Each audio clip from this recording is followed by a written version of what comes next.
Hello and good morning everyone. आज की class में हम कंटिन्यू करेंगे 3 डायमेंशनल ज्योमेट्री के कुछ important concepts, formulas and definitions. इस वीडियो में हम सीखेंगे कि जब हमें दो लाइन गिवन होती हैं तो उन दोनों लाइंस के बीच का एंगल कैसे निकालते हैं।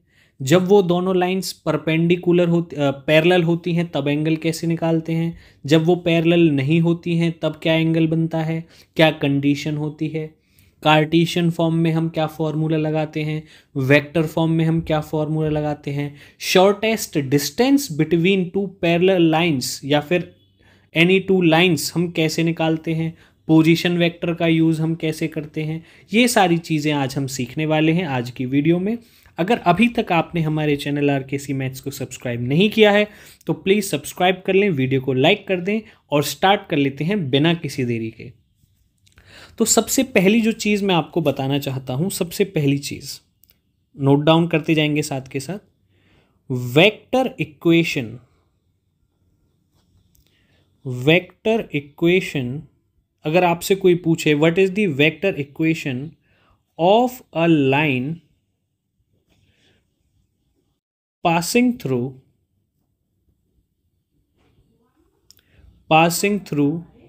2 पॉइंट्स,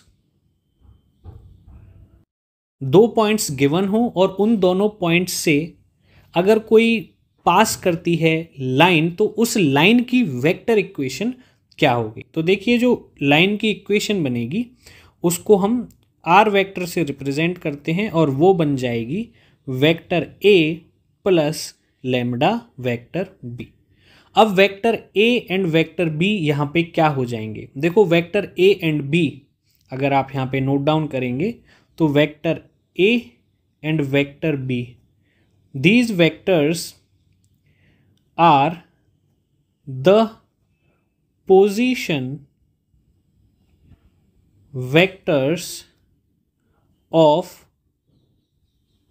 the passing points। ये क्या हो जाएंगे, position vectors of the passing points हो जाएंगे। या फिर आप इसको ऐसे समझ सकते हो और बेटर अंडरस्टैंडिंग के लिए कि जैसे मान के चलो मैंने आपको एक सिचुएशन दे दी, ठीक है। क्या सिचुएशन दे दी, ये कोई 2 पॉइंट है, पहले मैं 2 पॉइंट बना देता हूँ। ये कोई एक पॉइंट है, ये कोई बी पॉइंट है। ये पॉइंट ए है, ये पॉइंट बी है। इस ए पॉइंट के कोऑर्डिनेट्स हैं 1 2 3,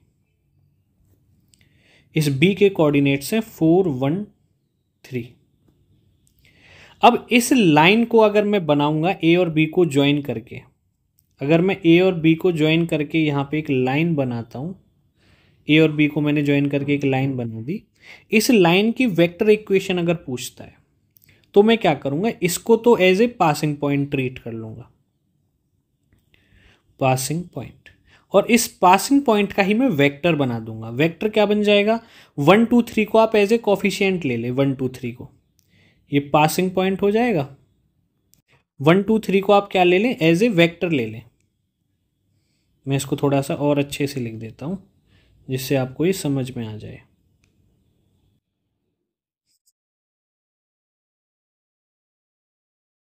तो ये तो हमारा हो गया पासिंग पॉइंट,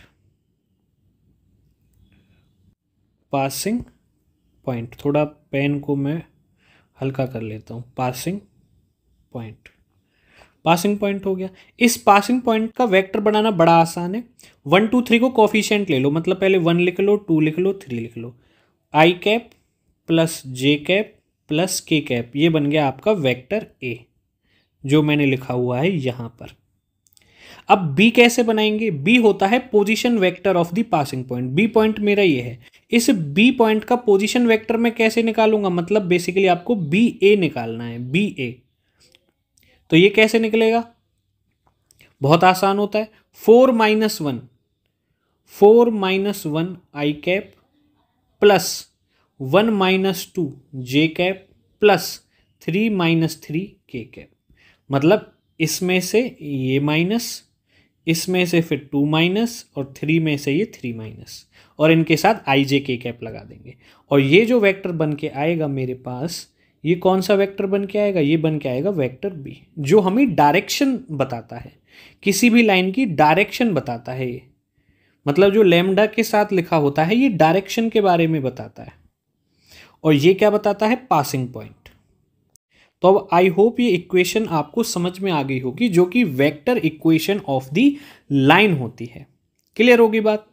तो इसी के बेस पे मैं आपको और आगे चीजें बताऊंगा। जैसे मान के चलो मैंने एक लाइन की बात करी है, अगर वो आपको दो लाइन दे देता है जिनकी दोनों लाइंस की वेक्टर इक्वेशन आपको पता है, और आपसे पूछे कि इन दोनों लाइंस के बीच का एंगल क्या होगा, तो एंगल हमेशा हम कॉस थीटा की फॉर्म में ही निकालते हैं।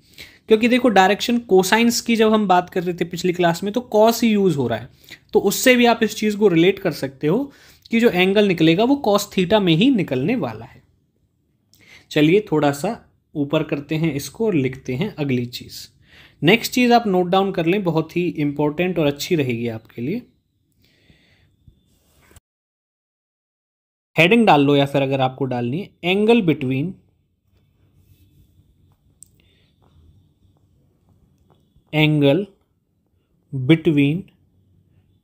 Two lines when vector forms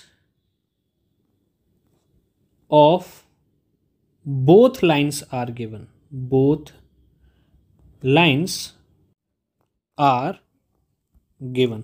ठीक है, वेक्टर फॉर्म आपको गिवन हो। जैसे अब मैं दो लाइन ले लेता हूं, लाइन L1, इसकी इक्वेशन में वेक्टर फॉर्म में लिख लेता हूं A1 plus lambda vector B1। Line L2 की इसी तरह से मैं लिख सकता हूं, लाइन L2 की क्या हो जाएगी, A2 प्लस लैम्डा B2। इनके बीच का एंगल निकालना है। मैंने अभी आपको बताया कि उसको मैं कॉस थीटा की फॉर्म में लिख सकता हूं। किस में लिख सकता हूं, कॉस थीटा की फॉर्म में। कॉस थीटा की फॉर्म में लिखूंगा तो एंगल क्या हो जाएगा, कॉस थीटा क्या हो जाएगा, एंगल लिख लेता हूं अब मैं।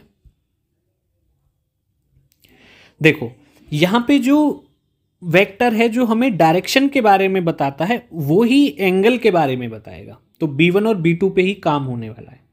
तो B1 और B2 पहले तो सबसे पहले मॉड, जो भी एंगल निकालेंगे या शॉर्टेस्ट डिस्टेंस निकालेंगे वो पूरे के ऊपर मॉड आएगा, जैसे मैंने पहले लगा दिया। आपको कंफ्यूजन नहीं रहेगी, क्योंकि आपको शॉर्टेस्ट डिस्टेंस के फॉर्मूले में भी और जब आप एंगल निकालेंगे उसके फॉर्मूले में भी मॉड लगाना है, क्योंकि डिस्टेंस एंड एंगल यहाँ पे हमेशा पॉजिटिव ही रहने वाला है। क्लियर होगी बात। अब चलते हैं आगे। अब B1 एंड B2, अब B1 एंड B2 पे मैंने आपको बताया था काम होने वाला है, तो B1 और B2 ही डायरेक्शन के बारे में बताते हैं और यही आपको एंगल के बारे में बताएंगे। तो cos थीटा का फॉर्मूला बड़ा आसान बन जाएगा। जो B1 और B2 हैं इनका तो ऊपर dot product B1 dot B2, और नीचे इनके मॉड का डॉट प्रोडक्ट, इनका मॉड लगा लो, B1 और B2 का सेपरेट मॉड लगा लो और इनका डॉट प्रोडक्ट। क्लियर होगी बात। और मॉड कैसे निकालते हैं, मान के चलो आपके पास AI cap, BJ cap and CK cap कोई वेक्टर है, वेक्टर R। तो वेक्टर R का मॉड क्या हो जाएगा, रूट IJ K कैप के कोफिशिएंट के स्क्वायर के ऊपर रूट लगा दो तो इनका मॉड निकल जाता है। क्लियर होगी बात। तो यहां से आप कॉस थीटा जो फॉर्मूला है ये लर्न कर सकते हो। ये फॉर्मूला बार बार यूज होगा, बहुत ही इंपॉर्टेंट फॉर्मूला है, आपको आना चाहिए। क्लियर होगी बात। अब तो ये हो गई वेक्टर फॉर्म में जब आपके पास लाइन गिवन हो, लेकिन ऐसा भी तो हो सकता है कि Cartesian form of the line आपके पास गिवन हो। तो आप एक अगली हेडिंग डाल लीजिए, when Cartesian form of the lines are given, how to find angle between two lines, how to find angle between two lines when Cartesian form of lines are given। ठीक है, अब कार्टेशियन फॉर्म हम आपको पहले ही बता चुके हैं कैसी होती है। कैसी होती है जी, x minus x1 divided by a equal to y minus y1 divided by b equal to z minus z1 divided by c।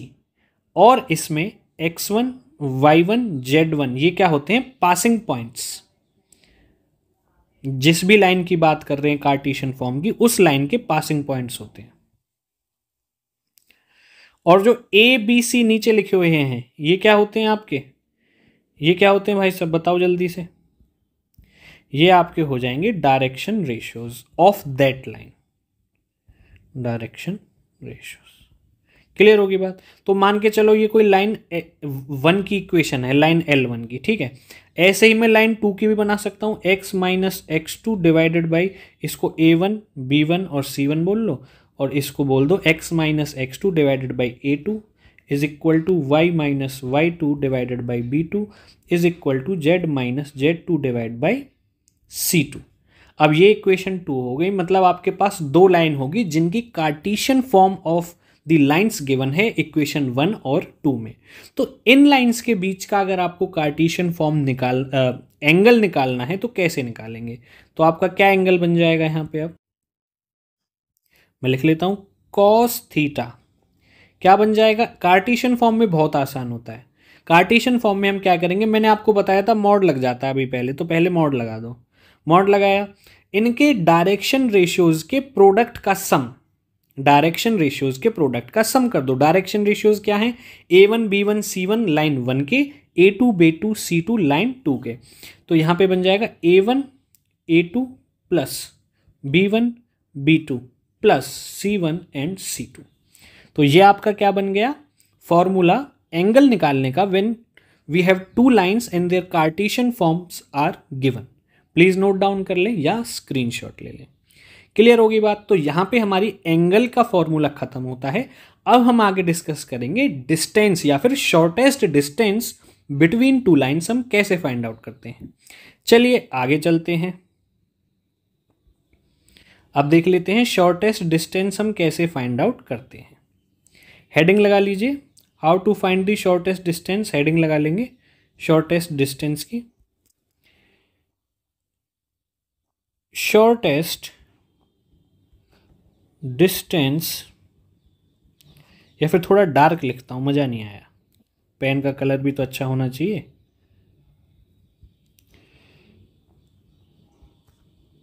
Shortest distance between two lines.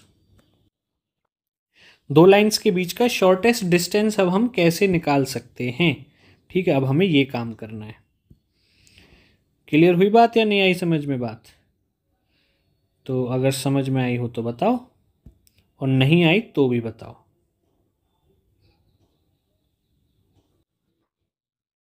अरे भाई उठ के आजा साइड में। चलो रहने दो, यहीं पे लिखे रहने देते हैं। Shortest distance between two lines, पहले हम वेक्टर फॉर्म के लिए देख लेते हैं। पहला हम देख लेते हैं वेक्टर फॉर्म। वेक्टर फॉर्म अगर लाइंस गिवन हो तो शॉर्टेस्ट डिस्टेंस कैसे निकालते हैं? देखो पहले मैं लाइन L1 ले लेता हूं, L1 ले लूंगा। लाइन L1 के लिए वेक्टर फॉर्म लिख लो R A1 plus lambda B1। L2 के लिए क्या हो जाएगी? Vector R is equal to A2 plus lambda B2। दो हो गई, दो लाइंस हो गई, इनके बीच का ही हमें शॉर्टेस्ट डिस्टेंस अगर निकालना है तो क्या फॉर्मूला बन जाएगा? फॉर्मूला देख लेते हैं क्या बन जाएगा। शॉर्टेस्ट डिस्टेंस, फॉर्मूला क्या बनेगा? देखो शॉर्टेस्ट डिस्टेंस में भी जो डायरेक्शन है उसका रोल होता है। तो डायरेक्शन जो लैम्डा के साथ वेक्टर लिखा होता है वहां से पता चलता है। तो क्या करेंगे, पहले इन दोनों का हम क्या ले लेंगे? Cross product. और सबसे पहले मैंने आपको बताया था मॉड लगाना है, मॉड लगा दो। तो B1 और B2 है तो B1 क्रॉस B2, ठीक है। और इसके डिवाइड में भी तुरंत फिर आपको क्या करना है? B1 क्रॉस B2 लगा के इनका मॉड लेना है, ठीक है। इतना तो यहां पे आपको इस तरह से याद करना है कि ऊपर जो डायरेक्शन वाला वेक्टर है दोनों लाइंस की इक्वेशन में, उसका ऊपर क्रॉस प्रोडक्ट और नीचे क्रॉस प्रोडक्ट का मॉड। और ऊपर वाले के साथ देखो क्रॉस का काम तो हो गया, आप डॉट ले लो। पोजीशन वेक्टर लेना है यहां पे आपको एक ऐसी लाइन का जो लाइन L1 और L2 के परपेंडिकुलर है। मतलब जैसे मान के चलो एक ये लाइन है और एक ये इस तरह से लाइन। जब आप शॉर्टेस्ट डिस्टेंस निकालेंगे तो शॉर्टेस्ट डिस्टेंस हमेशा एक ऐसी लाइन बनता है जो कि दोनों गिवन लाइंस के क्या होता है, परपेंडिकुलर। तो मान के चलो ये लाइन L1 है, ये लाइन L2 है, ये पॉइंट L1 पे है, ये पॉइंट L2 पे है। मान के चलो ये जो पॉइंट है आपका ये है A1 और ये क्या है A2। तो अब आपको क्या करना है, जो लाइन A1 A2 मतलब ये जो लाइन बनी ये वाली, ये जो लाइन बनी, इस लाइन का पोजीशन वेक्टर का डॉट प्रोडक्ट लेना होता है यहाँ पर। तो पोजीशन वेक्टर मैंने आपको बताया था A2 माइनस A1 हो जाता है। तो यहाँ पे ये A2 है, यहाँ पे ये A1 है, तो ऐसे समझ सकते हो इसके साथ डॉट प्रोडक्ट लेना है A2 माइनस A1। क्लियर होगी बात। ये फॉर्मूला आप इस्तेमाल कर सकते हैं शॉर्टेस्ट डिस्टेंस का, लेकिन ये है वेक्टर फॉर्म के लिए। ये तो क्लियर हो गया, तो आप प्लीज नोट डाउन कर लें इस फॉर्मूले को।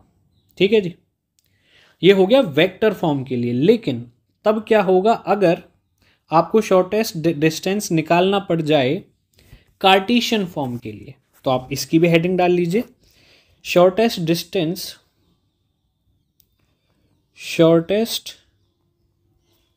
Distance between two lines when Cartesian form of lines are given. Cartesian form of the lines are given. ठीक है जी, हेडिंग डाल लिया आपने। साथ के साथ भाई नोट डाउन करते रहिए, समझते रहिए, अदरवाइज सब कुछ आप भूल जाओगे। किसी पॉइंट में अगर दिक्कत है तो वीडियो को दोबारा प्ले करके भी आप देख सकते हो। क्लियर होगी बात। अब देखो कार्टेशियन फॉर्म की पहले दो लाइन की इक्वेशन हम लिख लेते हैं, लाइन L1 और line L2। x minus x1 divided by A1 equal to y minus y1 divide by B1 equal to z minus z1 divided by C1, where x1, y1, z1 are the passing points of the line 1 and a1, b1, c1 are the direction ratios of line L1. Similarly हम line L2 के लिए लिख लेंगे x minus x2 divided by a2, y minus y1 divide by b2, z minus z1 divided by c2 लिख लेते हैं। मतलब A2, B2, C2 are the direction ratios for line L2 and X2, Y1, X2, Y2 and Z2 are the the passing points for the line L2। Clear होगी बात। अब इनके बीच का shortest distance हम कैसे फाइंड आउट करते हैं। देखिए ये फॉर्मूला देखने में थोड़ा बड़ा लगता है, तो प्लीज़ इसको ध्यान से समझें। एक अच्छा सा कलर ले लेता हूँ आपको समझाने के लिए। शॉर्टेस्ट डिस्टेंस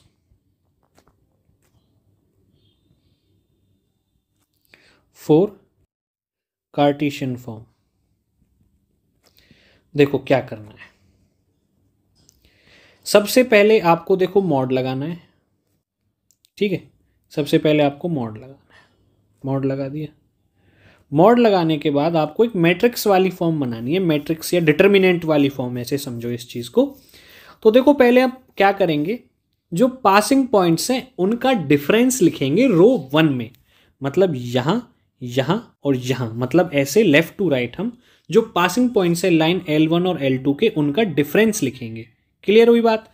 तो पासिंग पॉइंट्स क्या हैं, x1 x2, y2 y1, z2 z1, इनका डिफरेंस लिखना है। तो डिफरेंस लिख देते हैं x2 minus x1, y2 minus y1 और z2 माइनस z1। इतना काम हो गया।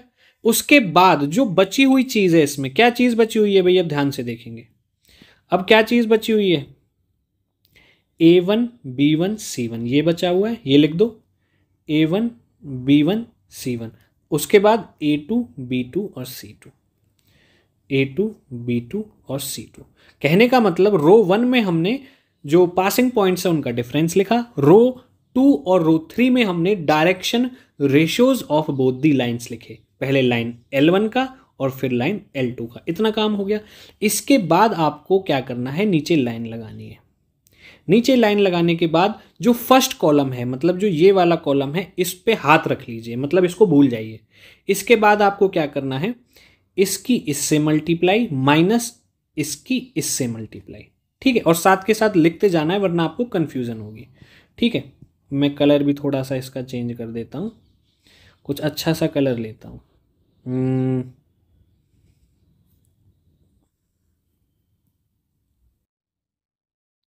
चलो यही ले लेता हूँ, तो यहाँ पे आ जाएगा। अब हाँ, जहाँ पे आपने हाथ रखा है मतलब इस कॉलम पे, इस कॉलम पे आपने हाथ रखा है, तो इसके बाद जो इस लाइन को भूल जाना है, इसमें ये इस लाइन का कोई यूज नहीं होगा अब। ठीक है ना, इस लाइन का यहाँ पे कोई यूज नहीं होगा। तो क्या करता हूं मैं, इस लाइन को थोड़ी देर के लिए हटा दूं। चलो देखता हूं, अगर ये हट जाएगी ना तो इस लाइन को मैं हटा देता हूं। इस लाइन का कोई यूज नहीं है। चलो इसको मैं बाद में यहाँ पे चिपका दूंगा, आपको समझाने के लिए बता रहा हूँ। तो क्या करना है, जहाँ पे आप इस लाइन पे आपको क्या करना है, वो हाथ रख लेना है। उसके बाद हाथ जहाँ पे रखा है उससे अगली लाइन पे देखना है आपको। हमेशा जहाँ पे आप हाथ रखोगे उससे अगली लाइन पे देखोगे, और हमेशा हम लेफ्ट टू राइट ही चलेंगे, राइट टू लेफ्ट नहीं आएंगे। ये बहुत ज़रूरी है इस फॉर्मूला को लिखने में। राइट टू लेफ्ट नहीं जाएंगे, लेफ्ट टू राइट ही चलेंगे। तो यहाँ पे क्या हो जाएगा, B1C2 माइनस C1B2, मतलब जैसे डिटर्मिनेंट में करते हैं, कर दिया। उसके बाद इसका क्या कर देंगे, स्क्वायर, स्क्वायर कर देंगे। उसके बाद सेम चीज अब फिर प्लस में।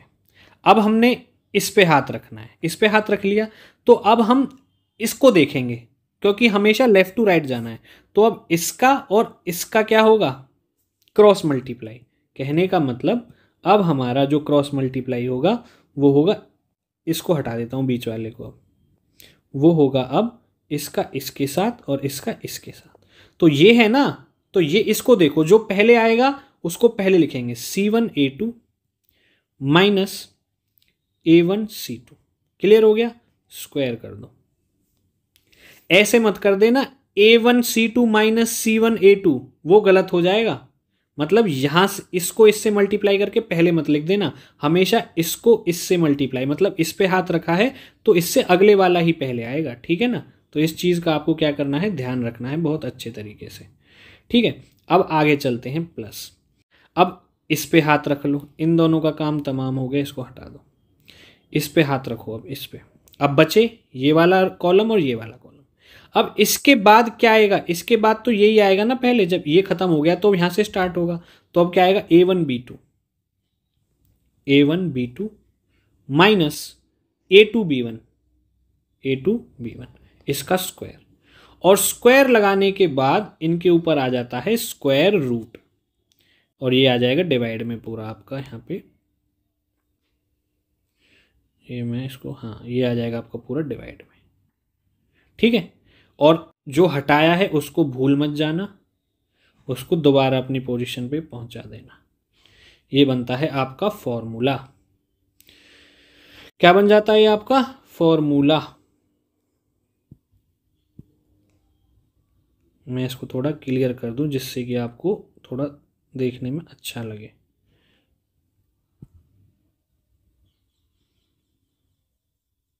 ठीक है जी, तो ये आपका फॉर्मूला बन जाता है शॉर्टेस्ट डिस्टेंस निकालने का, जब कार्टेशियन फॉर्म गिवन हो आपको टू लाइंस के लिए। देखने में थोड़ा अजीब लग रहा है, लेकिन जब एक दो क्वेश्चन आप ट्राई कर लेंगे तो बिल्कुल आपको आसान लगने लगेगा। तो आई होप आपको चीज़ें समझ में आई होंगी, अच्छा लगा होगा। शॉर्टेस्ट डिस्टेंस निकालना सीखा हमने दो लाइंस के बीच में, जब लाइंस पैरेलल हैं तब भी सीखा कैसे निकालते हैं, वेक्टर फॉर्म दी हो तो कैसे निकालेंगे, और कार्टेशियन फॉर्म हो तो डिस्टेंस कैसे निकालेंगे। ये सारी चीज़ें हमने डिस्कस करी। हमने डिस्कस किया कि दो लाइंस के बीच में एंगल कैसे निकालते हैं, लाइंस जब पैरेलल होती हैं तो डिस्टेंस हम कैसे निकालते हैं, ये भी चीज़ हमने समझी।